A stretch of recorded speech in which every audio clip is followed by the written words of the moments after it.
Hey,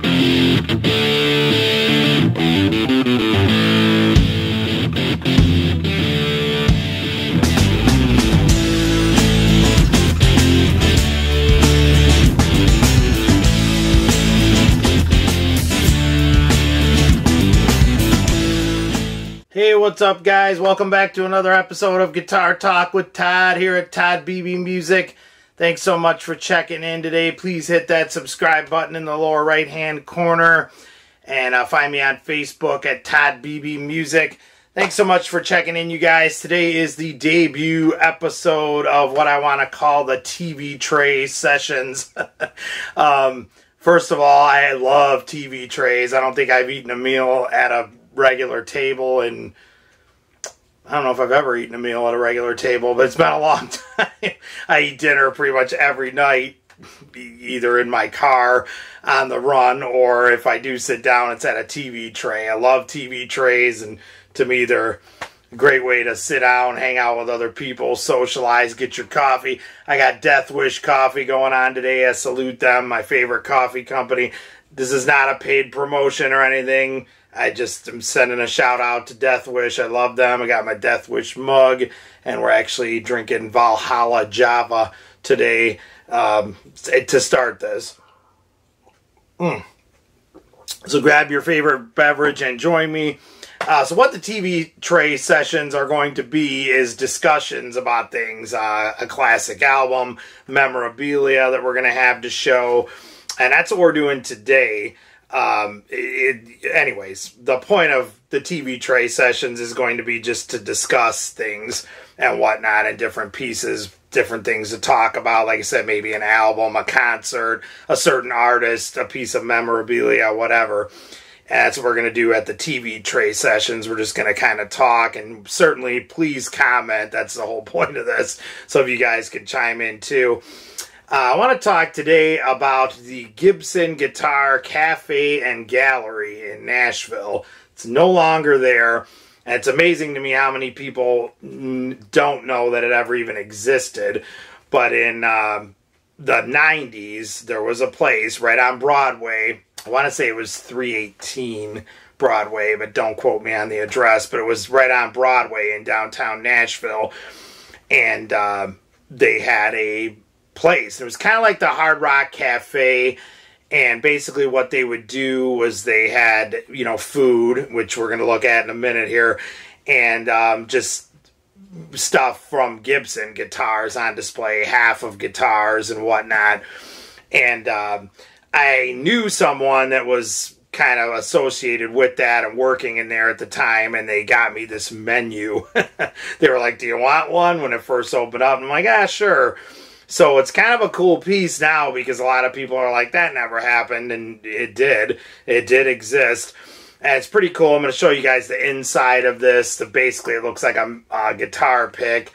Opens up. It's got the food on the inside, and so we have things like, you know, for beverages, pretty cut and dry, Coke, Diet Coke, whatnot. Did have beer, had different wines.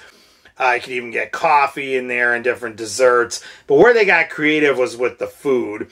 So we have pizza by Lespaul. We had the standard, the classic, the custom, the studio light, the special, and the premium plus, which at that time was pretty much what Gibson had in the Les Paul line, and that seemed like a lot. But boy, times have changed, because now there's way more than that. And again, I'm going to put pictures of these up close up, probably while I'm talking here on one of these sides, so you guys can see what I'm talking about. But an 8-inch pizza was $7.50. A 12-inch pizza was $11.50. Again, these are 1990s prices. And they also had things like sandwiches. I remember I specifically had the Lucille when I was in there, which was sliced ham and American cheese on a toasted hoagie bun with mayo or mustard and a full garden. That was $5. They had the Country Gentleman, the Nighthawk, and the Double Neck. And then for starters, you could do the Ultima, which was custom nacho tortilla chips with chili cheese, jalapeno peppers, black olives, lettuce, diced tomato, and sour cream. And then the Junior, which was chips and dip, tortilla chips with salsa for $3. So some of you might be like, what the heck are we talking about here? We're talking about food, but it is a music-related thing, and I just think it was a really cool thing. I remember talking to the people in there at the time. Gibson Guitar Cafe and Gallery was supposed to be like a hard rock cafe type of thing and go on to, you know, they had plans to open one in Chicago and New York and LA and all around. And I want to say it opened in 98 on Broadway in Nashville, 1998, but don't quote me on that either.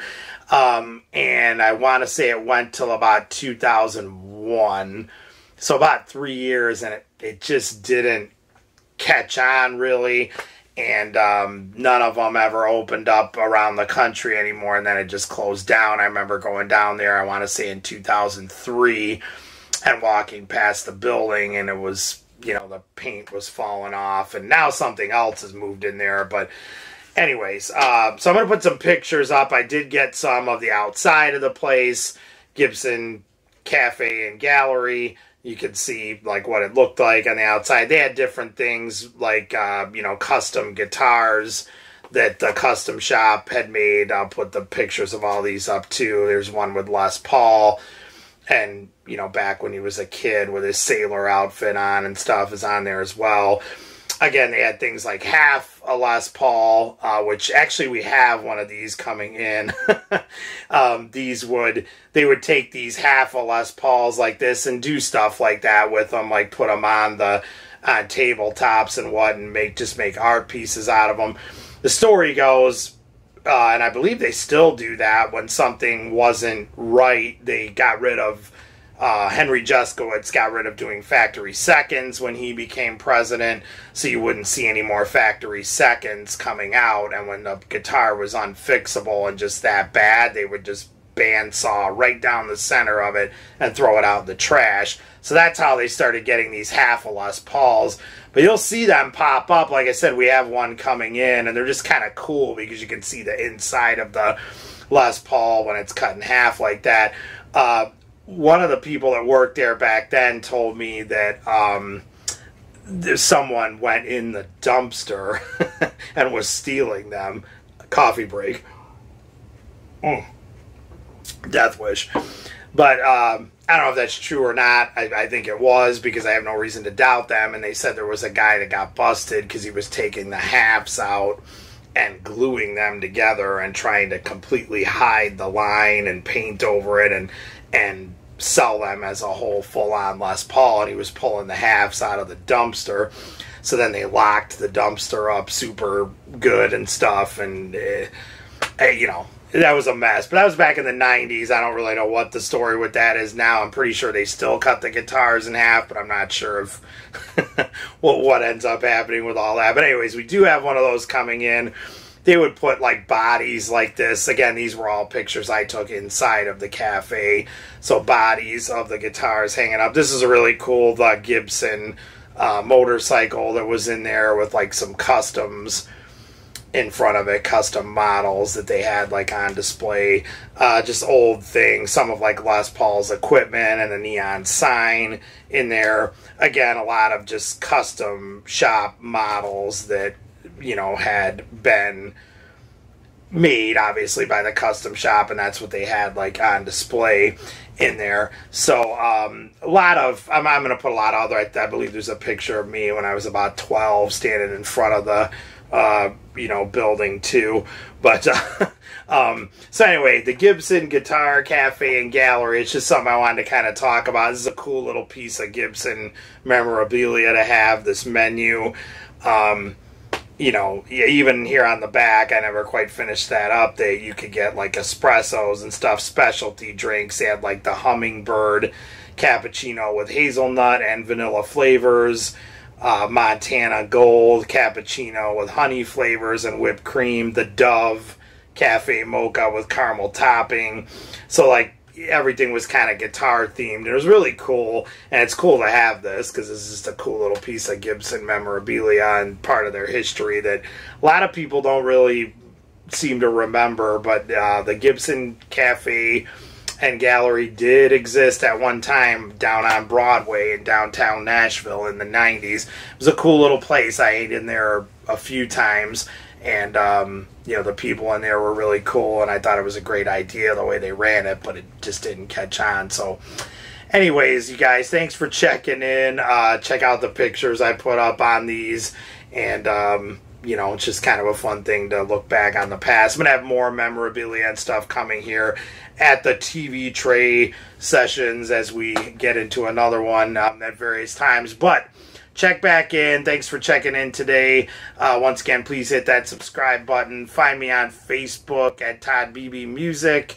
And like I said, we'll have lots more things coming. We have artist interviews, guitar reviews, lessons, and we're going to do more of these TV Tray Sessions where we just talk about anything music related, which is good. So please comment, you guys. Let me know what you think. Let me know if you were at the Gibson Guitar Cafe and Gallery in the 90s, if you remember it at all, in downtown Nashville there on Broadway. So thanks again, you guys, for checking in. Stay safe and love your dogs. Thank you to Death Wish Coffee once again. I salute you guys, and we will see you again. Take care.